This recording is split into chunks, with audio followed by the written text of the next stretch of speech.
ಓದ್ತಾ ಇರುವಂತಹ ಪುಸ್ತಕದ ಹೆಸರು ಜೀವನ ಸ್ಫೂರ್ತಿಯ ಕಥೆಗಳು. ಬರ್ದಿರೋದು ಮಹಾಬಲ ಸೀತಾಳಭಾವಿ ಸರ್. ಸೊ ಈ ಕಥೆಯ ಹೆಸರೇನು ಅಂತ ಅಂದ್ರೆ ನಿರೀಕ್ಷೆಗಳ ಸೋಲು, ಎಕ್ಸ್ಪೆಕ್ಟೇಷನ್ಗೆ ಸೋಲು ಹೇಗೆ ಅಂತ ನೋಡೋಣ. ತುಂಬಾ ಚೆನ್ನಾಗಿದೆ ಕತೆ, ಸೂಕ್ಷ್ಮವಾಗಿ ಅರ್ಥ ಮಾಡ್ಕೊಳ್ಳಿ ಆಯ್ತಾ. ಒಬ್ಬ ಮುದುಕ ಇರ್ತಾನಂತೆ. ಆ ಮುದುಕ ದಿನಾನು ಚಳಿ ಮಳೆ ಏನೇ ಇದ್ರೂ ಕೂಡ ಫುಟ್ಪಾತ್ ಅಲ್ಲಿ ಮಲಗ್ತಾ ಇರ್ತಾನಂತೆ. ಅದು ರಾಜನ ಆಸ್ಥಾನದ ಎದುರುಗಡೆ ಒಂದು ದಾರಿ ಇರತ್ತಂತೆ. ಆ ದಾರಿಲಿ ಅವ್ನು ಯಾವಾಗ್ಲೂ ಮಲಗ್ತಾ ಇರ್ತಾನಂತೆ. ಒಂದಿನ ರಾಜ ಬರ್ಬೇಕಾದ್ರೆ ಅವ್ನ್ ಗಮನಿಸ್ತಾನಂತೆ ಈ ಮುದುಕನ್ನ. ಅಲ್ಲಿವರೆಗೂ ಅವ್ನು ನೋಡಿರಲ್ಲ. ಹೋಗ್ಬಿಟ್ಟು, ಏನಪ್ಪಾ ನೀನ್ ಇಷ್ಟೊಂದು ಚಳಿ ಮಳೆ ಎಲ್ಲ ಬರೋ ಇದ್ರಲ್ಲಿ ನೀನ್ ಇಲ್ಲಿ ಮಲಗ್ತಿಯಲ್ಲ ಅಂತ ಕೇಳ್ತಾನಂತೆ. ಏನ್ ಮಾಡ್ಲಿ, ನಾವು ಪಡ್ಕೊಂಡ್ ಬಂದಿರೋದಷ್ಟೇ ಅಲ್ವಾ ಸ್ವಾಮಿ, ಅದಕ್ಕೆ ಇಲ್ಲೇ ಮಲಗ್ತೀನಿ, ನನಗೆ ಅಭ್ಯಾಸ ಆಗಿದೆ ಅಂತಾನಂತೆ. ಆಗ ರಾಜ ಏನ್ ಹೇಳ್ತಾನಂತೆ, ಸರಿ ಆಯ್ತು, ಒಂದ್ ಕೆಲಸ ಮಾಡ್ತೀನಿ, ನಾನು ಅರಮನೆಗೆ ಹೋಗ್ಬಿಟ್ಟು ನನ್ನ ಸೇವಕರ ಕೈಯಲ್ಲಿ ನಿನ್ಗೊಂದು ಛತ್ರಿ ತರ ಒಂದು ಮಳೆಯಿಂದ ಪ್ರೊಟೆಕ್ಷನ್ ಆಗಕ್ಕೆ ಒಂದು, ಮತ್ತೆ ಚಳಿ ಅವಾಯ್ಡ್ ಮಾಡ್ಕೊಳಕ್ಕೆ ನಿನ್ಗೆ ಒಂದು ಬೆಚ್ಚಗಿರೋ ಅಂತಹ ಬೆಡ್ಶೀಟ್ನೆಲ್ಲ ಕೊಟ್ಟು ಕಳಿಸ್ತೀನಪ್ಪ. ನೀನ್ ಅಟ್ಲೀಸ್ಟ್ ಅದ್ರಲ್ಲಾದ್ರೂ ಮಳೆ ಚಳಿಯಿಂದ ತಪ್ಪಿಸ್ಕೊಂಡು ನಿದ್ದೆ ಮಾಡು ಅಂತ ಹೇಳ್ಬಿಟ್ಟು ಇಲ್ಲೇ ಇರು, ತಂದ್ಕೊಡ್ತಾರೆ ಅಂತ ಹೇಳ್ತಾನಂತೆ. ಸೊ ಸರಿ ಅಂತ ಮುದುಕ ಕಾಯ್ತಾ ಇರ್ತಾನಂತೆ. ರಾಜ ಅರಮನೆ ಒಳಗಡೆ ಹೋಗ್ತಾನಂತೆ. ರಾಜ ಅರಮನೆ ಒಳಗಡೆ ಹೋಗಿ ಬೇರೆ ಕೆಲ್ಸಗಳ ಒಂದು ಟೆನ್ಷನ್ ಅಲ್ಲಿ ಅವನು ಹೊರಗಡೆ ಯಾರಿಗೋ ಹೇಳಿದೀನಿ ಅದನ್ನ ಕೊಡ್ಬೇಕು ಇದನ್ನ ಅನ್ನೋದನ್ನ ಮರ್ತು ಬಿಡ್ತಾನಂತೆ. ಸೊ ಬೆಳಗ್ಗೆ ಎದ್ದು ಬಂದು ನೋಡಿದ್ರೆ ಆ ಮುದುಕ ತುಂಬಾ ಸುಸ್ತಾಗಿ ಇನ್ನೇನ್ ಆಗ್ಲೂ ಸಾಯೋ ರೀತಿ ಆಗ್ಬಿಟ್ಟಿರ್ತಾನಂತೆ. ಆಗ ರಾಜ, ಅಯ್ಯಯ್ಯೋ ನಿನ್ನೆ ನಾನು ಇವನಿಗೆ ಕೊಡ್ತೀನಿ ಅಂದೆ, ಕೊಡ್ಲಿಲ್ವಲ್ಲ ಅಂತ ಅವನ ಹತ್ರ ಹೋಗ್ತಾನಂತೆ. ಅವಾಗ, ಅಪ್ಪ ನಾನು ನಿನ್ನೆ ಮರ್ತೋಗ್ಬಿಟ್ನಪ್ಪ, ಕ್ಷಮ್ಸು, ಇವತ್ತು ಕೊಡ್ತೀನಿ ಅಂತ ಹೇಳ್ತಾನಂತೆ. ಆಗ ಮುದ್ಕ ಹೇಳ್ತಾನಂತೆ, ರಾಜ ನಿನಗೆ ಒಳ್ಳೇದಾಗ್ಲಪ್ಪ, ಅಂದ್ರೆ ಬೈಯೋ ತರ. ಯಾಕೆ ಅಂದ್ರೆ ಇಷ್ಟು ದಿನ ನನ್ನ ದೇಹ ನನ್ನ ಮನಸ್ಸು ಇದಕ್ಕೆ ಹೊಂದ್ಕೊಂಡ್ಬಿಟ್ಟಿತ್ತು. ಅಂದ್ರೆ ಚಳಿ ಮಳೆ ಎಲ್ಲದಕ್ಕೂ ಹೊಂದ್ಕೊಂಡ್ಬಿಟ್ಟಿತ್ತು. ಹೇಗೋ ನಾನು ಅಡ್ಜಸ್ಟ್ ಮಾಡ್ಕೊಂಡು ಇದ್ಬಿಟ್ಟಿದ್ದೆ. ನೀನ್ ಯಾವಾಗ ನನಗೆ ಅದನ್ನ ಕೊಡ್ತೀನಿ ಇದನ್ನ ಕೊಡ್ತೀನಿ ಅಂದೆ, ನನ್ನ ಮನಸ್ಸಲ್ಲಿ ಒಂದು ನಿರೀಕ್ಷೆ ಹೆಚ್ಚಾಯ್ತು. ನನ್ಗೆ ಪ್ರೊಟೆಕ್ಷನ್ ಸಿಗುತ್ತೆ, ನನ್ಗೆ ಅದು ಸಿಗುತ್ತೆ ಇದು ಸಿಗುತ್ತೆ ಅಂತ.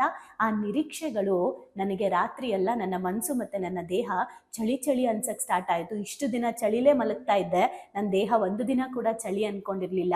ಬಟ್ ಇವತ್ತು ನನಗೆ ಚಳಿ ಅನ್ಸಕ್ ಸ್ಟಾರ್ಟ್ ಆಯ್ತು. ಮಳೆ ಬರ್ಬೇಕಾದ್ರೆ ನನ್ನ ದೇಹ ಒಂದ್ಸಲನೂ ಮಳೆ ಅನ್ಕೊಂಡಿರ್ಲಿಲ್ಲ. ಇವತ್ತು ಮಳೆನ ತಡ್ಕೊಳಕ್ಕಾಗ್ದೆ ನಾನು ಸುಸ್ತಾಗ್ಬಿಟ್ಟೆ. ನಾನು ಇಲ್ಲಿವರೆಗೂ ಹೇಗಿದ್ದೆ ಅದಕ್ಕೆ ನನಗೆ ಹೊಂದ್ಕೊಂಡಿದ್ದೆ, ಆದರೆ ನಿರೀಕ್ಷೆಗಳಿಟ್ಕೊಂಡು ನಾನು ಇವತ್ತು ರಾತ್ರಿನೇ ಈ ಲೆವೆಲಿಗೆ ಸುಸ್ತಾಗಿದ್ದೀನಿ ಅಂತ ಹೇಳಿದ್ನಂತೆ. ಸೊ ಇದರಲ್ಲಿ ನಾವೇನು ಕಲಿಬೇಕು ಅಂತ ಅಂದರೆ, ತುಂಬ ಜನ, ನಾನು ಯಾವಾಗಲೂ ಹೇಳ್ತಿರ್ತೀನಿ, ಆಧ್ಯಾತ್ಮಕ್ಕೆ ಒಂದು ನಿರೀಕ್ಷೆ ಇಟ್ಕೊಂಡು ಹೋಗೋದು, ಒಬ್ಬರನ್ನ ಯಾರಾದರೂ ಪರಿಚಯ ಮಾಡಿಕೊಂಡ್ರೆ ಒಂದು ನಿರೀಕ್ಷೆ ಇಟ್ಕೊಳ್ಳೋದು, ನಿರೀಕ್ಷೆಗಳು ನಮ್ಮನ್ನು ಕುಗ್ಗಿಸತ್ತೆ, ನೆನ್ಪಿಟ್ಕೊಳ್ಳಿ. ಸೊ ರೀಸೆಂಟಾಗಿ ನಾನೊಂದು ಅಬ್ಸರ್ವ್ ಮಾಡ್ತಾ ಇದ್ದೆ. ನಾನು ಎಲ್ಲರ ಮೆಸೇಜ್ಗೂ ರಿಪ್ಲೈ ಮಾಡ್ತೀನಿ ಆಯಿತಾ. ನಾನು ನಿಮ್ಮದು ಅಥವಾ ನನ್ನ ಕಡೆಯವರು ಅಂತ ಅಲ್ಲ, ನನಗೆ ಏನು ಚೆನ್ನಾಗಿ ಅನಿಸುತ್ತೆ ಅವರೆಲ್ರಿಗೂ ನಾನು ರಿಪ್ಲೈ ಮಾಡ್ತೀನಿ. ಅದು ಇನ್ಸ್ಟಾಗ್ರಾಮಲ್ಲಿ ಅಥವಾ ಯೂಟ್ಯೂಬಲ್ಲಿ ಎಲ್ಲಾದರೂ ಓಕೆ ಕಮೆಂಟ್ ಮಾಡ್ತೀನಿ ನಾನು. ಅಂದರೆ ಇವ್ರು ಏನು ಅಂದ್ಕೊಳ್ತಾರೋ ಅದೆಲ್ಲ ನಾನು ಯೋಚನೆ ಮಾಡಲ್ಲ. ಆದರೆ ಆ ಮೆಸೇಜ್ ಮಾಡಿದ ಮೇಲೆ ಮತ್ತೆ ಅಡ್ವಾಂಟೇಜ್ ತೊಗೊಂಡು, ಲೈಕ್ ನೀವು ಮೆಸೇಜ್ ಮಾಡಿದ್ರಿ, ಈಗ ನಿಮ್ಮ ಫೋನ್ ನಂಬರ್ ಸಿಗುತ್ತಾ ಅಂತ ಕೆಲವ್ರು ಮೆಸೇಜ್ ಮಾಡಿದಾಗ ಅಂದ್ಕೊಳ್ತೀನಿ. ನಾನು ಹೇಳ್ತಾ ಇದ್ದೆ ನಮ್ಮ ಟೀಮ್ಗೆ, ನಾನು ಏನೋ ಒಂದು ಒಳ್ಳೇದು ಅನ್ನಿಸ್ತು, ಒಳ್ಳೇದಾಗ್ಲಿ ಅವ್ರಿಗೆ, ಒಳ್ಳೆ ಕೆಲಸ ಮಾಡ್ತಾ ಇದ್ದೀರಾ ಅಂತ ಮಾಡಿದೆ. ನೀವು ಮೆಸೇಜ್ ಮಾಡಿದ್ದೀರಾ ಅಂದ್ಬಿಟ್ಟು ನನ್ನ ನಂಬರ್ ಕೇಳಿದ್ರು. ಹಿಂಗೆ ಅಲ್ವಾ ಮನುಷ್ಯ, ಏನಾದ್ರು ಸಿಕ್ಕಾಗ ಅದು ಸಿಗ್ತಾ ಇದೆ ಅಂತ ನಾವು ಗ್ರ್ಯಾಟಿಟ್ಯೂಡ್ ಇಟ್ಕೊಳ್ಳೋದಕ್ಕಿಂತ ಇನ್ನೇನೋ ಹೆಚ್ಚಿಗೆ ಸಿಗ್ಲಿ ಅಂತ ಹೋಗ್ತೀವಿ, ಅಲ್ಲಿ ಮತ್ತೆ ಆ ಸಂಬಂಧನ ಹಾಳು ಮಾಡ್ಕೊತೀವಿ. ಇವಾಗ ನನಗೇನು ಅನ್ಸುತ್ತೆ, ನಾನು ಮೆಸೇಜ್ ಮಾಡಿದೆ, ಇವ್ರು ಮೆಸೇಜ್ ಮಾಡಿದ್ಕೆ ನನ್ನ ನಂಬರ್ ಕೇಳ್ತಿದಾರಲ್ಲಪ್ಪ, ಇನ್ನು ಮುಂದೆ ಮೆಸೇಜ್ ಮಾಡೋದು ಬೇಡ ಅಂತ ಅನ್ಸುತ್ತೆ. ಹೌದೋ ಇಲ್ವೋ? ಕರೆಕ್ಟಾ? ಈಗ ನನಗೂ ಕೂಡ ತುಂಬ ಜನ ಸೆಲೆಬ್ರಿಟೀಸ್ಗಳು ಪರಿಚಯ ಇದ್ದಾರೆ. ಅವ್ರ ಕಾಂಟ್ಯಾಕ್ಟ್ ನಂಬರ್ ನನ್ನ ಫೋನಲ್ಲಿದೆ. ತುಂಬ ಜನ ಇದ್ದಾರೆ ಆಯಿತಾ, ತುಂಬ ದೊಡ್ಡ ವ್ಯಕ್ತಿಗಳ ಕಾಂಟ್ಯಾಕ್ಟ್ ನಂಬರ್ ಇದೆ. ಸ್ಟಿಲ್ ನಾನು ಅವ್ರು ಯಾರಿಗೂ ಒಂದು ಮೆಸೇಜ್ ಮಾಡಲ್ಲ, ಕಾಲ್ ಮಾಡಲ್ಲ. ಅವಶ್ಯಕತೆ ಇದ್ದರೆ ನಾನು ನೇರವಾಗಿ ಅವ್ರಿಗೆ ಕಾಲ್ ಮಾಡಬಹುದು ಅಂತ ಇದ್ರೂ ಸಹ ಕೆಲವೊಂದು ಟೈಮ್ ಅವರ ಮ್ಯಾನೇಜರ್ ಮೂಲಕನೇ ನಾನು ಮಾತಾಡ್ತೀನಿ. ಯಾಕಂದರೆ ಯಾವತ್ತೂ ಕೂಡ ಅವ್ರಿಗೆ ಅನ್ನಿಸ್ಬಾರ್ದು, ಇವರು ನಾನು ಏನೋ ಹೆಲ್ಪ್ ಮಾಡ್ತೀನಿ ಅಂದ ತಕ್ಷಣ ಇಷ್ಟೊಂದು ಎಕ್ಸ್ಪೆಕ್ಟೇಷನ್ ಇಟ್ಕೊಂಡ್ಬಿಟ್ರಾ ಅಂತ ಅವ್ರಿಗೆ ಅನ್ನಿಸ್ಬಾರ್ದು. ಆ್ಯಂಡ್ ಆ ನಿರೀಕ್ಷೆಗಳಿದೆಯಲ್ಲ, ಅದು ನಮ್ಮನ್ನು ಯಾವತ್ತೂ ಹಾಳು ಮಾಡುತ್ತೆ. ಎಷ್ಟೋ ಸಲ ನಾನು ಕೆಲವು ದೇವಸ್ಥಾನಗಳಿಗೆ ಹೋಗಬೇಕಾದ್ರೆ ಒಳಗಡೆ ಬಿಡಿಸ್ತೀವಿ, ಅಥವಾ ನೀವು ಒಳಗಡೆ ನಾನು ಡೈರೆಕ್ಟ್ ದರ್ಶನ ಮಾಡಿಸ್ತೀನಿ ಅಂತ ಯಾರಾದರೂ ಹೇಳಿದ್ರೆ, ನಾನು ಆ ನಿರೀಕ್ಷೆಗಳನ್ನು ನನ್ನ ತಲೆಗೆ ಹಾಕ್ಕೊಳ್ಳೋದೇ ಇಲ್ಲ. ನನ್ನ ತಲೆಯಲ್ಲಿ ಏನಿರುತ್ತೆ ಗೊತ್ತಾ, ಕ್ಯೂ ಎಷ್ಟಿರುತ್ತೆ, ಆಮೇಲೆ ಎಕ್ಸ್ಟ್ರಾ ಅಮೌಂಟ್ ಕೊಟ್ಬಿಟ್ಟು VIP ಟಿಕೆಟ್ ತೊಗೊಂಡು ಹೋದರೆ ಕ್ಯೂ ಎಷ್ಟಿರುತ್ತೆ, ಎಷ್ಟು ಅವರ್ ಆಗುತ್ತೆ ಅಂತಲೇ ನಾನು ಪ್ರಿಪೇರ್ ಆಗ್ತೀನಿ. ಅದಕ್ಕೂ ಮೀರಿ ಯಾರಾದರೂ ನನಗೆ ದರ್ಶನ ಕೊಡಿಸಿದ್ರೆ, ಬೇಗ ಕರ್ಕೊಂಡು ಹೋದರೆ ಖುಷಿ ಇಲ್ವಾ? ನನ್ನ ಮೈಂಡ್ ಸೆಟ್ ಆಗಿದೆ, ನಾನು ಹಿಂಗೆ ಹೋಗೋದಕ್ಕೆ, ಇಷ್ಟು ಅವರ್ ನಿಂತ್ಕೊಳ್ಳೋದಕ್ಕೆ. ಆವಾಗ ನನಗೆ ಯಾರು ಕರ್ಕೊಂಡು ಹೋಗಲಿ ಯಾರು ಕರ್ಕೊಂಡು ಹೋಗದೆ ಇರಲಿ ನನಗೇನೂ ಬೇಜಾರಾಗಲ್ಲ. ಯಾಕೆ ಇದನ್ನು ಹೇಳ್ತಾ ಇದ್ದೀನಿ ಅಂದರೆ, ನಿರೀಕ್ಷೆಗಳನ್ನ ಇಟ್ಕೊಂಡು ನೀವೇನಾದರೂ ಧ್ಯಾನ ಮಾಡ್ತೀನಿ, ಪೂಜೆ ಮಾಡ್ತೀನಿ ಅಂದರೆ ದಯವಿಟ್ಟು ಕ್ಷಮಿಸಿ, ಆ ನಿರೀಕ್ಷೆಗಳೇ ನಿಮ್ಮನ್ನು ಹಾಳು ಮಾಡುತ್ತೆ. ತುಂಬ ಜನ ಹೇಳ್ತಿರ್ತಾರೆ, ನಾನು ಇವಾಗ ರೇಖಿ ಪ್ರಾಕ್ಟೀಸ್ ಮಾಡ್ತಾ ಇದ್ದೀನಿ ಮ್ಯಾಮ್, ನಾನು ಬಂದಿದ್ದೇ ರೇಖಿ ಪ್ರಾಕ್ಟೀಸ್ಗೆ ಈ ಪ್ರಾಬ್ಲಮ್ ಸಾಲ್ವ್ ಮಾಡ್ಕೊಳ್ಳೋಕ್ಕೆ. ಪ್ರಾಬ್ಲಮ್ ಸಾಲ್ವ್ ಮಾಡ್ಕೊಳ್ಳೋಕೆ ಬರಬೇಡಿ, ನೀವು ಸ್ಟ್ರಾಂಗ್ ಆಗಕ್ಕೆ ಬನ್ನಿ. ಯಾವುದೋ ಒಂದು ಬಿಸ್ನೆಸ್ ಥರ ನೀವು ಅಧ್ಯಾತ್ಮ ಅಥವಾ ಕಲಿಕೆ ಜ್ಞಾನನ ತಗೋಬಾರ್ದು. ನಮ್ಮ ಉದ್ದೇಶ ಕ್ಲಿಯರ್ ಇರಬೇಕು. ಆ್ಯಂಡ್ ಎಲ್ಲದಕ್ಕಿಂತ ಇಂಪಾರ್ಟೆಂಟ್ ಏನಂದರೆ, ನಿರೀಕ್ಷೆ ಸ್ಟಾರ್ಟ್ ಆಗ್ತಿದ್ದಂಗೆ ನಮ್ಮ ಶಕ್ತಿ ಕುಂದಿಸುತ್ತೆ. ಅಬ್ಸರ್ವ್ ಮಾಡಿ, ನಾನು ಇನ್ಸ್ಟಾಗ್ರಾಮಲ್ಲಿ ನಿರೀಕ್ಷೆ ಬಗ್ಗೆ ಒಂದು ವಿಡಿಯೋ ಹಾಕಿದ್ದೆ, ಅದನ್ನು ಹೋಗಿ ನೋಡಿ ನೀವು. ನಿರೀಕ್ಷೆಗಳು ನಮ್ಮ ಕಾಲು ನೋವು ಬರ್ಸುತ್ತೆ. ಫಾರ್ ಎಕ್ಸಾಂಪಲ್, ಕುದುರೆ ಕಂಡ್ರೆ ಕಾಲು ನೋವು ಅಂತಾರೆ ಗೊತ್ತಾ, ಇದನ್ನು ಸುಮ್ಮನೆ ಹೇಳಿಲ್ಲ, ನಿಮ್ಮ ಲೈಫಲ್ಲಿ ಎಲ್ಲನೂ ಅಬ್ಸರ್ವ್ ಮಾಡಿ.